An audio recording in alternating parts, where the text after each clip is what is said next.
Every 2 years, the Z-Scale community holds a convention. This year's event was the 6th such event. The event was founded by a previous association and first took place in a school assembly hall. After the second event, we moved it to a bigger hall, although initially we had trouble filling the vast building. We currently have a waiting list, so technically there would even be more pieces to exhibit, but we simply don't have enough space to fit them all in. A group called Stammtisch Blomberg was present in Altenbeken. They were exhibiting their module layout, which is an example of really fine model construction. The layout actually comprises several different pieces, which is hard to believe, as the transitions are hardly visible. Personally, I prefer steam engines, but the V100 is a vehicle that you simply have to have on your layout. It's a beautiful locomotive. With its nice weathered appearance, while pulling its modernized passenger cars across the layout, the locomotive is sure to attract many spectators among the Z-Scale fans.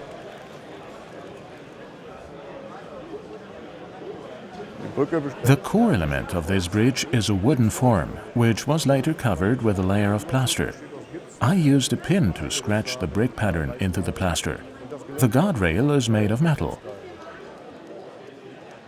The Z-Scale seems to be on a good path and is enjoying great popularity. Märklin has certainly been playing a big part in this.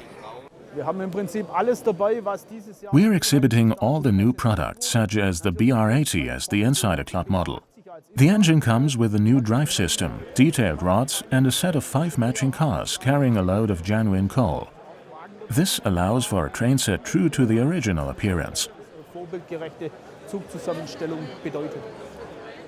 Steam engines seem to be the most popular Z-Scale items, but the V36 was carried out beautifully as well. The current innovations for the summer include these ore cars and a 3-part set of well-flat cars with a metallic running gear and loaded with semi-trailers.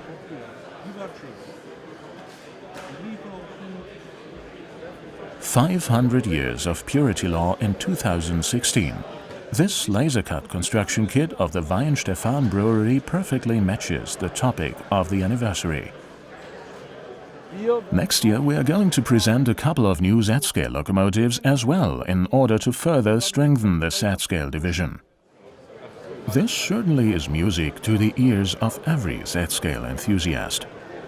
Let's remain with this layout for a little while longer, as it exemplifies the impact that a perfectly fitting backdrop can have on the overall appearance. For everyone who feels that Europe alone is just a tad too small, there still remains the New World, with its scenic landscapes such as the Red Spider Canyon located in Utah. Le rocce sono costruite quasi esclusivamente con dello stucco. The rocks are made of plaster. I used a special method for this. The little details were added with watercolors and acrylic paint, similar to what one would do on a fresco.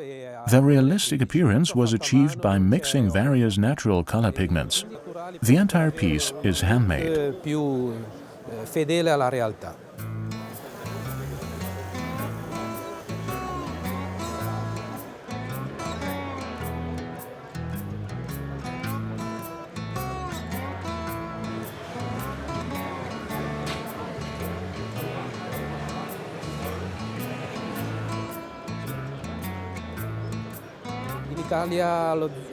The Z-Scale is not so widespread in Italy.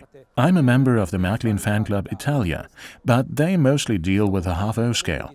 That's why I'm approaching younger people in particular and trying to somehow spark their interest in the Z-Scale, which isn't that easy.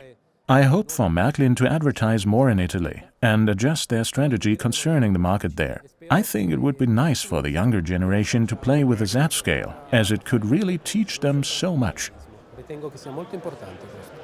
Building this fantastic layout took more than 1.5 years. Now it can be operated by means of automatic and manual control.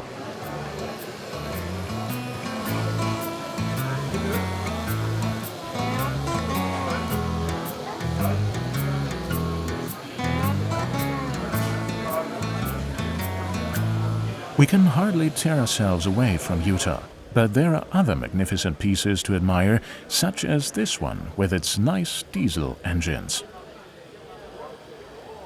This layout doesn't represent a scene from real life. It was built at the beginning of the 1990s, and I think what is particularly nice about it is the smooth transitions from nature to the urban scenery and back to nature at the rear end of the layout. This piece contains quite a few eye-catchers, such as the bridges, the miniature town, and of course, the locomotive shed. I've noticed that many parents have to explain to their kids what's going on, as most of them don't recognize steam engines anymore. Very often we get asked if the turntable can actually be operated, and we take the time to demonstrate how everything works. So the locomotive shed is one of the main attractions for sure.